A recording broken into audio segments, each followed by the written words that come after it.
Paper. ये paper बच्चों काफी तेजी से इंटरनेट पर वायरल हो रहा है।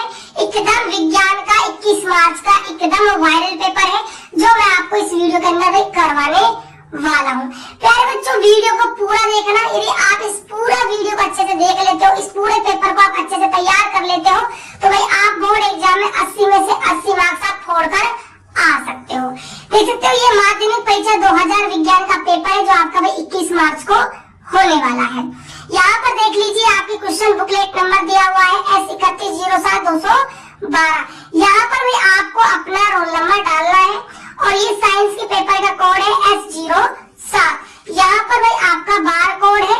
नंबर ऑफ द क्वेश्चन है टोटल वो आपके 20 है और number of the print page आपके भाई 11 होने वाले हैं। पेपर का समय रहेगा 3 घंटे 15 मिनट का। 80 नंबर का आपका भाई पेपर होने वाला है। ये आपके सामान्य निर्देश है, इनको प्यारे विद्यार्थियों आप अच्छे से पढ़ लीजिएगा। तो प्यारे बच्चों, वीडियो स्टार्ट करने से पहले एक बार आप वीडियो को लाइक कर दीजिए, चैनल सब्सक्राइब भी कर लीजिएगा, क्योंकि आपको हमारे चैनल पर लेटेस्ट जो आपके एग्जाम होते हैं उनका भाई वायरल पेपर आपको देखने को मिलता है। और साथ के साथ प्यारे विद्यार्थी, मैं आप सभी को ये वायरल पेपर देने वाला हूँ बिल्कुल फ्री। ये पेपर मेरे सब्सक्राइबर जो है उनको ही मिलने वाला है। यदि आपने अभी तक चैनल सब्सक्राइब नहीं किया है तो चैनल सब्सक्राइब कर दीजिएगा और डिस्क्रिप्शन बॉक्स के अंदर व्हाट्सएप ग्रुप का लिंक दिया हुआ है, जाकर ग्रुप को ज्वाइन कर लीजिए। वहां पर वही पूरा पेपर मैं आपको देने वाला हूँ। तो प्यारे विद्यार्थी, स्टार्ट करते हैं पेपर का सॉल्यूशन। देखिएगा प्यारे विद्यार्थी, जो आपके पेपर का पहला प्रश्न आने वाला है खंड ए। खंड ए के अंदर आपका होगा सेक्शन ए। सेक्शन जो आपका ए होने वाला है, इसके अंदर आपसे बहुविकल्पी प्रश्न आपसे पूछे जाएंगे। जो आपका पहला प्रश्न है, निम्न प्रश्नों के उत्तर का सही विकल्प चयन कर उत्तर पुस्तिका में लिखिए। देखिए जो आपका पहला क्वेश्चन है Fe2 + 2Al, यहाँ पर रिएक्शन है Al2O3 + में 2Fe। ऊपर दी गई अभिक्रिया किस प्रकार की है? बच्चों ये आपको एक रिएक्शन दी हुई है, इस रिएक्शन का आपको टाइप बताना है, प्रकार बताना है, किस प्रकार की अभिक्रिया है।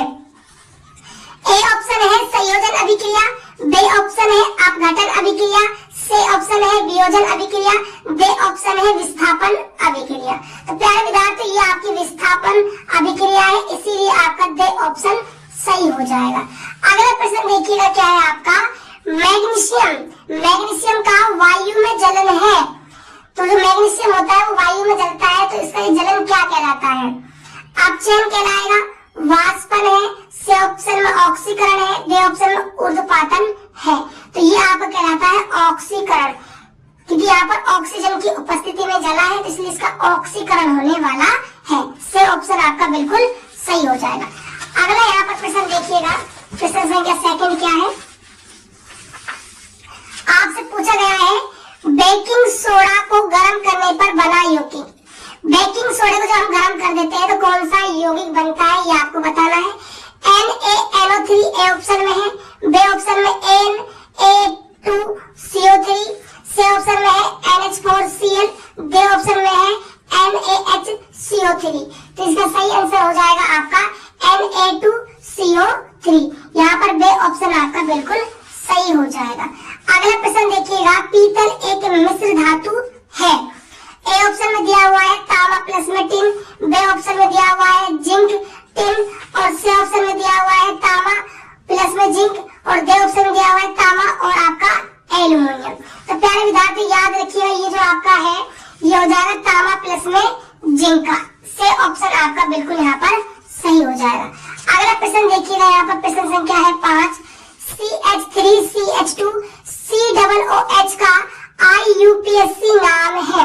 यहाँ पर आपको IUPAC नाम बताना है। ए ऑप्शन में है एथेनॉल, बी ऑप्शन में है प्रोपेनॉल, सी ऑप्शन में है एथेनॉल, डी ऑप्शन में है एथेनोइक अम्ल। तो इसका जो सही आंसर होने वाला है ये आपका हो जाएगा प्रोपेनॉल। ऑप्शन नंबर आपका यहाँ पर बी जो है वो आपका बिल्कुल सही जवाब आपका चला जाएगा। अगला प्रश्न देखिएगा प्यारे विद्यार्थियों, क्या है आपके सामने, क्वेश्चन नंबर 6 है, मनुष्य में अमाशय एक तंत्र का भाग है जो संबंधित है।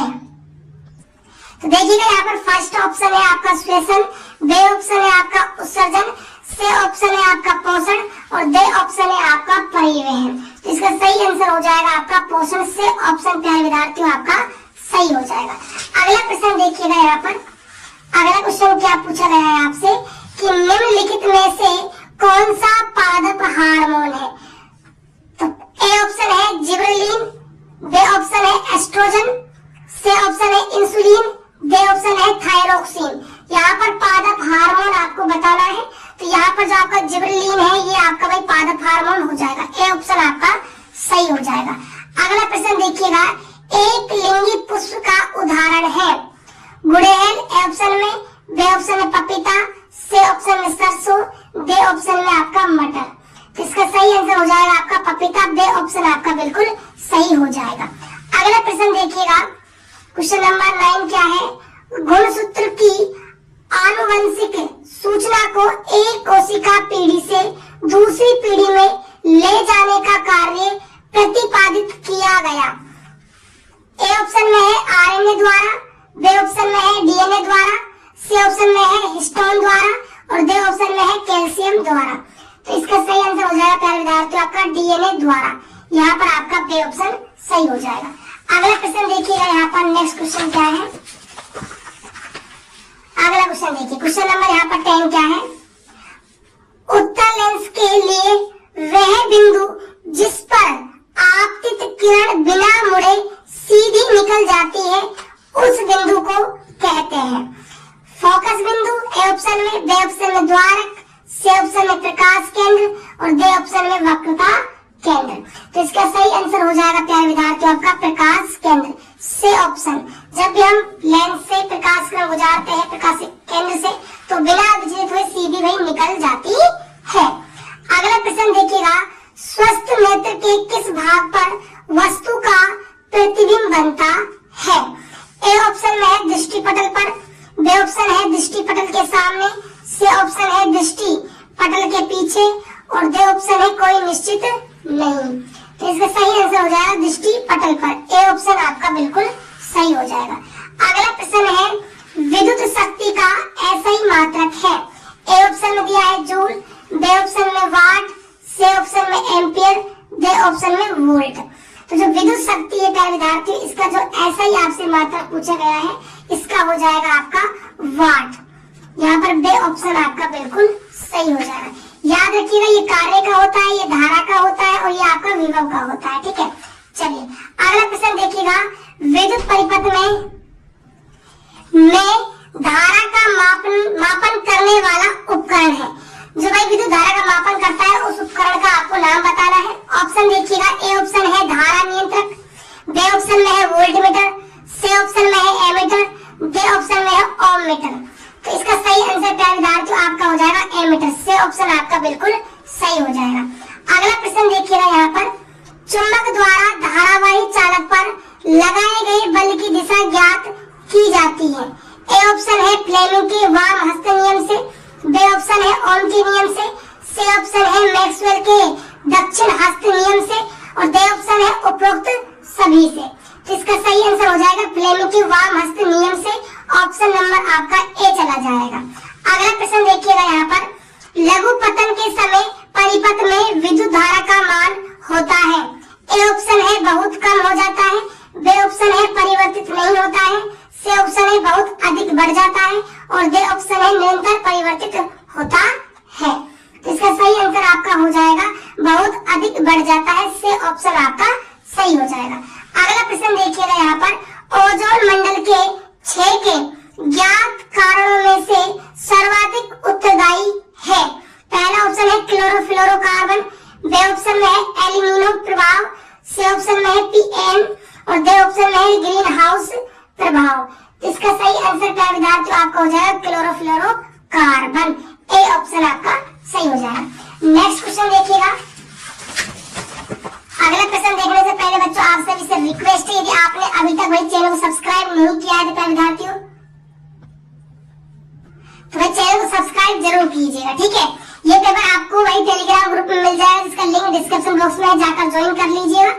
ठीक है, चलिए प्यारे विद्यार्थियों अगला प्रश्न देखिएगा, बायोगैस का प्रमुख घटक होता है एथेन, एथीन, मीथेन, प्रोपेन।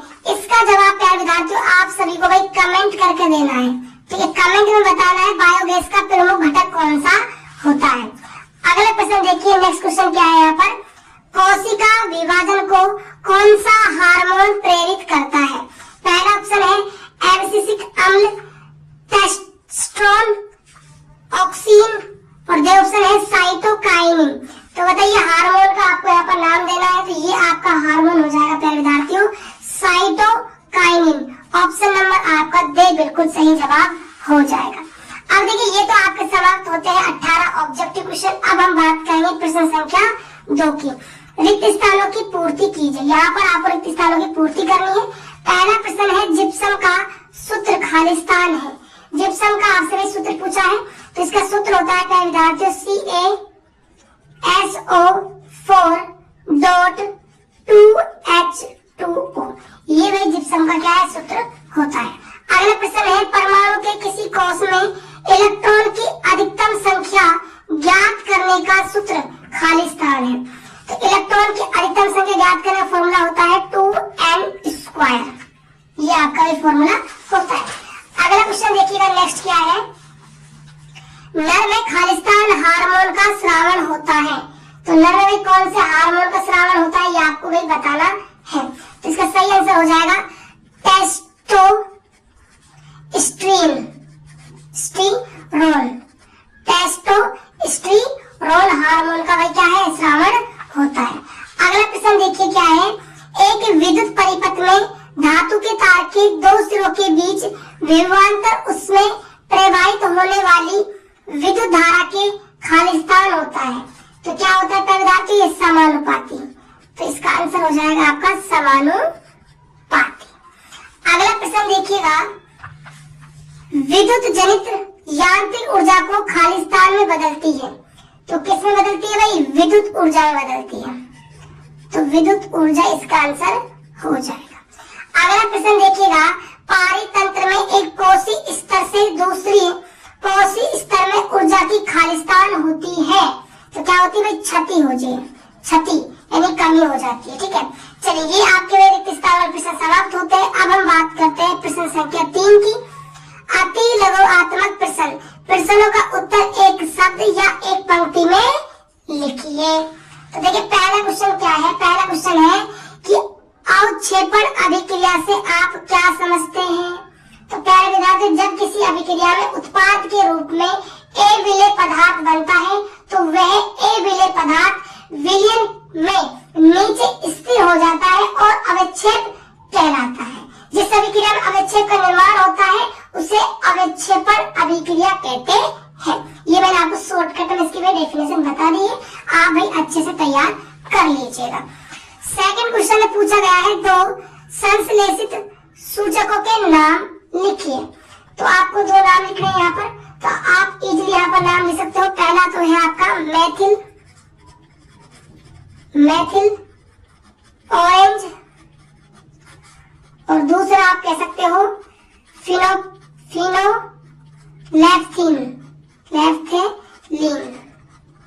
ठीक है, फिनोलेफ्थिन और एक आपका मैथिल ऑरेंज, आपके भाई क्या हो जाएंगे, दो संश्लेषित सूचकों के नाम हो जाएंगे। अगला प्रश्न देखिएगा, दो धातुओं के नाम बताइए जो प्रकृति में मुक्त अवस्था में पाई जाती है। दो धातुओं के नाम बताने जो प्रकृति में मुक्त अवस्था में पाई जाती है। तो प्यारे विद्यार्थी, एक तो आपका हो जाएगा सोना, एक हो जाएगा आपका प्लेटिनम आपका भाई आंसर हो जाएगा। अगला प्रश्न देखिएगा, मेथेन CH4 की इलेक्ट्रॉन बिंदु संरचना क्या होगी? तो देखिए इसकी आप इलेक्ट्रॉन बिंदु संरचना कैसे बनाओगे, यहाँ पर आपको रखना है भाई कार्बन, यहाँ पर आपको 4 क्रॉस लगा देना है। ठीक है, और यहाँ आपका भाई क्या जाएगा, यहाँ पर मुक्त इलेक्ट्रॉन, ऐसा आपका मुक्त इलेक्ट्रॉन, यहाँ पर आपका हाइड्रोजन हो जाएगा, 4 आपको हाइड्रोजन यहाँ पर लगा देना है। ठीक है, उसके बाद आपको क्या करना है, इसको यहाँ से ठीक है ऐसे कर देना है। उसके बाद देखिए इनको आपस में ऐसे आपको कर देना है। ठीक है विद्यार्थियों, ऐसे आपको भाई बाकी का सारा काम कर लेना है। ये आपके भाई CH4 यानी मेथेन क्या बन जाएगी, इलेक्ट्रॉन बिंदु संरचना बन जाएगी। अगला प्रश्न देखिएगा, पचित भोजन का अवशोषण किस भाग में होता है? तो किस भाग में होता है ये आपको बताना। ये होता है प्यारे विद्यार्थियों आंत में। कहाँ पर होता है? आंत में ये भोजन पाचन होता है। अगला प्रश्न देखिएगा, नेक्स्ट क्वेश्चन क्या है। अगला प्रश्न आपकी स्क्रीन के सामने देख लीजिए। मधुमेह रोग किस हार्मोन की कमी से होता है? तो जो प्यारे विद्यार्थियों मधुमेह रोग है आपका, वो आपका होता है इंसुलिन हार्मोन की कमी से। इंसुलिन हार्मोन की कमी से ये रोग आपको हो जाता है। अगला प्रश्न है, माँ के रुधिर से भ्रूण को पोषण प्रदान करने वाली संरचना का नाम लिखिए। संरचना का नाम आपको बताना है। प्लेसेंटा हो जाएगा भाई। क्या हो जाएगा? प्लेसेंटा हो जाएगा। प्लेसेंटा इसका भाई बिल्कुल सही आंसर हो जाएगा। अगला प्रश्न है, आनुवंशिकता। आनुवंशिकता किसे कहते हैं? आनुवंशिकता की आपको परिभाषा बतानी है। तो देखिए जनक पीढ़ी से संतति पीढ़ी में लक्षण वंशानुगत होते हैं। इन लक्षणों को आनुवंशिक लक्षण तथा इनके संचरण को आनुवंशिकता कहते हैं।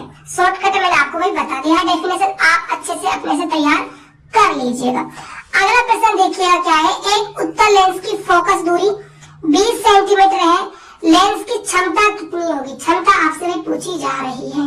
तो देखिए प्यारे विद्यार्थियों, इसका आंसर कैसे लिखोगे? आपको फोकस दे रखी है लेंथ 20 सेंटीमीटर, राइट। इसको जब मीटर में कन्वर्ट करें तो यहाँ पर हम 20 में 100 का भाग लगाएंगे, तो यहाँ पर हमको मिलेगा 0.2 मीटर। अब हमें पावर निकालने, तो पावर फॉर्मूला होता है 1/f। किसमें होता है? मीटर के अंदर। तो यहाँ पर 1/f की वैल्यू कितनी है? 0.2 है। पॉइंट यहाँ से हटेगा तो ऊपर क्या बन जाएगा? 10/2। कितना आ जाएगा? 5। और ये क्या है भाई? पावर है, ठीक है। लेंस की क्षमता है, क्षमता का मतलब होता है डायप्टर। तो यहाँ पर प्लस का 5 डायप्टर आपका भाई आंसर आ जाएगा। अगला प्रश्न, दीर्घ दृष्टि दोष के निवारण के लिए कौन सा लेंस काम आता है? तो कौन सा लेंस है प्यारे विद्यार्थियों? ये आपका आता है उत्तल लेंस। याद रखिएगा, उत्तल लेंस काम में लिया जाता है। अगला प्रश्न है, 20 ओम प्रतिरोध की कोई विद्युत स्त्री 5 एम्पीयर विद्युत धारा लेती है। 30 सेकंड में उत्पन्न ऊष्मा परिकलित कीजिए।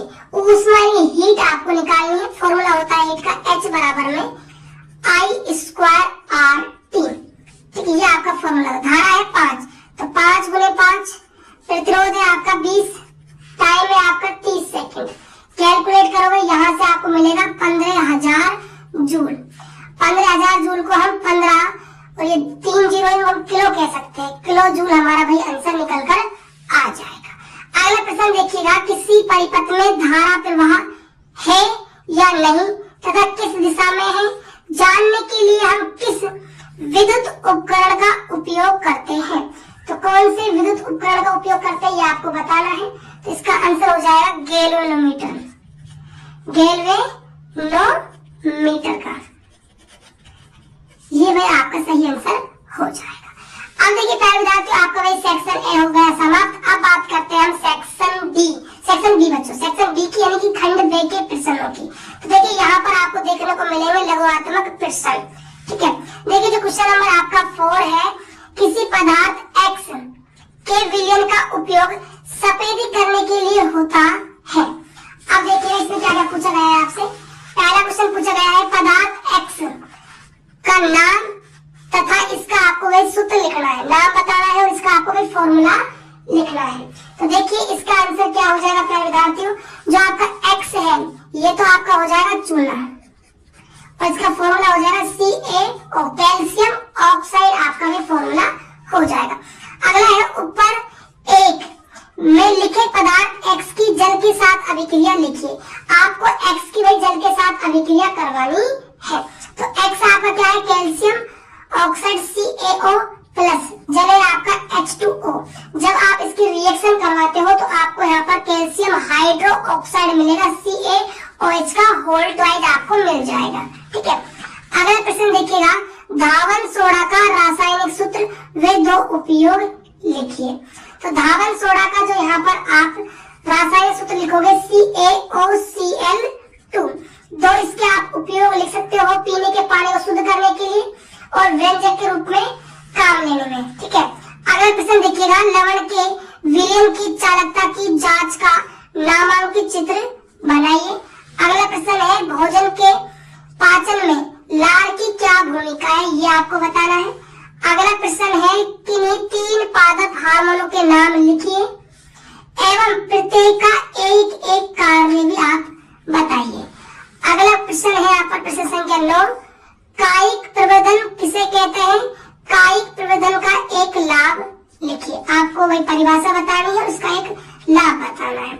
अगला प्रश्न है क्वेश्चन नंबर 10, मानव में लिंग निर्धारण का आरेख चित्र बनाइए। यहाँ पर आपको चित्र बनाकर समझाना है। अगला है यहाँ पर देखिए क्वेश्चन नंबर 11, प्रकाश के अपवर्तन के दोनों नियम लिखिए। दो नियम है प्रकाश के अपवर्तन के, दोनों नियम आपको भाई यहाँ पर बताने हैं। क्वेश्चन नंबर देखिएगा 12 क्या है, कांच के त्रिभुज प्रिज्म से प्रकाश का अपवर्तन का चित्र आरेख खींचे। आपको यहाँ पर चित्र बनाकर दिखाना है। अगला नेक्स्ट क्वेश्चन देखिएगा क्या है, क्वेश्चन नंबर यहाँ पर है 13, परिनलिका क्या है, परिनलिका से विद्युत चुम्बक कैसे प्राप्त करते हैं, ये आपको बताना है। 2 नंबर के क्वेश्चन आपसे भी पूछा जाएगा। अब देखिए पहले बात करते हैं सेक्शन सी यानी कि खंड से के सभी प्रश्नों की। यहाँ पर आपको दीर्घ उत्तरात्मक प्रश्न देखने को मिलेंगे। क्वेश्चन नंबर जो आपका 14 है, निम्नलिखित को परिभाषित कीजिए। पहला प्रश्न यहाँ पर आपसे पूछा गया है, अत्यधिक मात्रा में CO2 प्रवाहित करने पर चूल्हे का पानी पुनः रंगीन क्यों हो जाता है, ये आपको बताना है। क्वेश्चन नंबर 2 है, अधात्विक ऑक्साइड किस तरह क्षारों के साथ अभिक्रिया करता है, ये आपको बताना है। क्वेश्चन नंबर 3 है, 2 चुंबकीय क्षेत्र रेखाएं एक दूसरे को प्रतिच्छेद नहीं करती, क्यों, आपको कारण देना है। एक नंबर के क्वेश्चन आपसे पूछे गए हैं, 3 नंबर का भी यहाँ पे प्रश्न होने वाला है। आगे देखिएगा नेक्स्ट क्वेश्चन क्या है, सेक्शन सी के अंदर आप सभी को पता है अथवा के अंदर प्रश्न आएगा, तो ये अथवा और में आपको प्रश्न दिया हुआ है।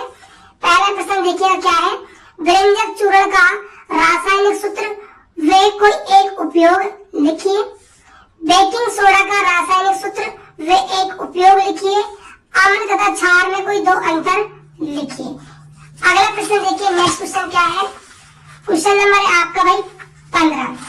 पहला क्वेश्चन यहाँ पूछा गया है, गर्भ निरोधक युक्तियां अपनाने के क्या कारण हो सकते हैं। सेकंड क्वेश्चन है, क्या होता है जब अंडे का निषेचन नहीं होता। 1.5 नंबर के आपसे भी प्रश्न पूछे गए हैं, 3 नंबर का आपका क्वेश्चन होने वाला है। इसके अथवा और में आपको क्वेश्चन दिया हुआ है, नर तथा मादा लिंग हार्मोनों के नाम लिखिए। नर मानव की अंतःस्रावी ग्रंथियों का नामांकित चित्र भी बनाइए। यहाँ पर आपको चित्र भी बनाना है। क्वेश्चन नंबर देखिएगा 16 क्या है, 16 का फर्स्ट, जैव निम्नीकरणीय पदार्थों एवं अजैव निम्नीकरणीय पदार्थों में अंतर स्पष्ट कीजिए। सेकंड क्वेश्चन है आपका, कचरा निपटान की समस्या कम करने के कोई 2 तरीके दीजिए। इसके अथवा और में आपसे प्रश्न पूछा गया है, आहार श्रृंखला से क्या अभिप्राय है। क्वेश्चन नंबर यहाँ पर सेकंड है, घास के मैदान में आहार श्रृंखला को उदाहरण सहित समझाइए। अगला क्वेश्चन है, एक पारतंत्र में ऊर्जा प्रवाह को आरेख द्वारा स्पष्ट कीजिए। नेक्स्ट क्वेश्चन की बात करते हैं प्यारे विद्यार्थियों, देखिएगा ध्यान से। क्वेश्चन नंबर है आपका 17, ओम के नियम का कथन दीजिए। इस नियम के सत्यापन को प्रयोग द्वारा समझाइए। इसके अथवा और में आपको प्रश्न दिया हुआ है, पहला, किसी चालक का प्रतिरोध किन कारकों पर निर्भर करता है, समझाइए। क्वेश्चन नंबर जो आपका सेकंड है, यहाँ पे न्यूमेरिकल क्वेश्चन है। यहाँ पर दिए गए परिपथ में बिंदु ए बी के मध्य तुल्य प्रतिरोध का मान बताइए। ये आपको यहाँ पर चित्र दिया हुआ है, ए और बी के मध्य आपको तुल्य प्रतिरोध यहाँ पर बताना है। तो देखिए प्यारे विद्यार्थियों, आप इस प्रश्न को भाई कैसे करोगे, देखिए इसको आप R1 नाम दे दीजिए प्रतिरोध को, इसको R2, इसको R3, इसको R4, 4 प्रतिरोध है आपके पास, ठीक है। अब देखिए दोनों प्रतिरोध जुड़े हुए हैं आपके श्रेणी क्रम में, इन दोनों को जब हम जोड़ के एक प्रतिरोध बनाए तो श्रेणी क्रम का फॉर्मूला होता है RS बराबर में R1 प्लस में R2, दोनों को ऐड कर देंगे, 2 और 2 मिलकर आपको हो जाएंगे 4 ओम। यहाँ से भी इसी प्रकार कितने ओम हो जाएंगे, 4 ओम। अब यहाँ पर एक 4 ओम का प्रतिरोध हो जाएगा, यहाँ पर एक 4 ओम का, ये दोनों कौन से क्रम में जुड़ जाएंगे? समांतर क्रम में। और समांतर क्रम में फॉर्मूला होता है दोनों का गुणा अपॉन में दोनों का टोटल। तो 4 चौके 16 और 4 और 4 8, 8 दूनी 16, 2 ओम भाई आपका आंसर यहाँ पर निकल कर आ जाएगा। ऐसे प्यारे विद्यार्थियों आपको एक प्रश्न करना है। अब देखिए बात करते हैं हम खंड दे यानी कि सेक्शन डी के सभी प्रश्नों की। देखिएगा ध्यान से। तो देखिए यहाँ पर आपको जो प्रश्न मिलने वाले वो मिलेंगे आपको निबंधात्मक प्रश्न। ठीक है, क्वेश्चन नंबर जो 18 है, बेंजीन का अणुसूत्र लिखिए। आपको भाई बेंजीन का अणुसूत्र लिखना है। इसका सेकंड क्वेश्चन है बेंजीन का संरचना सूत्र बनाइए तथा इसमें उपस्थित त्रिबंधों की संख्या लिखिए। अगला प्रश्न है निम्नलिखित में से एथेन कौन सी है? इसमें उपस्थित सह संयोजक बंधों की संख्या लिखिए। अगला प्रश्न देखिएगा, इसके अथवा और में क्या पूछा गया है? निम्नलिखित यौगिकों की संरचना बनाइए। आपको इनकी वही संरचना बनानी है। बेंजीन की बना के बतानी है, प्रोपाइन की बनानी है, एथेनॉल की बनानी है, प्रोपेनोइक अम्ल की संरचना बनानी है। चलिए अगला प्रश्न देखिए, प्रश्न संख्या यहाँ पर है 19। भोजन के पाचन में लार का एक कार्य बताओ। मनुष्य में पाचन क्रिया का वर्णन कीजिए। सेकंड क्वेश्चन है मानव में वसा का पाचन कहाँ होता है? मानव पाचन तंत्र का नामांकित चित्र बनाइए। अगला प्रश्न देखते हैं, नेक्स्ट क्वेश्चन क्या है? देखिए इसके अथवा और में क्या प्रश्न पूछा गया है? पहला प्रश्न, मानव में उत्सर्जन किसे कहते हैं? मानव उत्सर्जन तंत्र का नामांकित चित्र बनाइए। इसका सेकंड प्रश्न है मानव में अपोहन डायलिसिस क्रिया को समझाइए। चलिए हम बात करते हैं क्वेश्चन नंबर यहाँ पर अब 20 की। किसी गोली दर्पण के लिए आवर्धन का सूत्र लिखिए। क्वेश्चन नंबर सेकंड है उस दर्पण का नाम लिखिए जो बिंब का सीधा तथा आवर्धित प्रतिबिंब बना सके। क्वेश्चन नंबर यहाँ पर थर्ड देखिएगा, उत्तर दर्पण के मुख्य फोकस की परिभाषा लिखिए। क्वेश्चन नंबर 4 है वक्रता त्रिज्या r और फोकस दूरी f में संबंध लिखिए। इसके अथवा और के अंदर क्या प्रश्न पूछा गया है? पहला प्रश्न है प्रकाश के अपवर्तन को परिभाषित कीजिए। सेकंड क्वेश्चन है अपवर्तन के स्नेल के नियम को लिखिए। यहाँ पर आपको स्नेल का नियम बताना है। अगला क्वेश्चन देखिए, यहाँ पर अगला क्वेश्चन क्या होने वाला है? कोई 2 सेमी लंबा बिंब 10 सेमी फोकस दूरी के किसी उत्तर लेंस के मुख्य अक्ष के लंबवत रखा है। बिंब की लेंस से दूरी 15 सेंटीमीटर है। प्रतिबिंब की प्रकृति, स्थिति तथा साइज ज्ञात कीजिए। ये भी 2 नंबर का प्रश्न आपका होने वाला है। तो ये प्यार बच्चे पूरा आपका भाई साइंस का जो पेपर है जो काफी तेजी से वायरल हो रहा है वो मैंने कंप्लीट इसका क्या विद्यार्थियों आपको सोल्यूशन करवा दिया है। आई होप कि आपको पेपर काफी अच्छा लगा होगा। यदि वीडियो आपको अच्छा लगा हो तो वीडियो को लाइक और चैनल को सब्सक्राइब जरूर करना। और बच्चों ये जो पेपर मैं आपको देने वाला हूँ कहाँ पर? टेलीग्राम ग्रुप पर। यदि आपने अभी तक टेलीग्राम ग्रुप में ज्वाइन नहीं किया है तो लिंक डिस्क्रिप्शन बॉक्स में जाइए, फटाफट ज्वाइन कर लीजिए।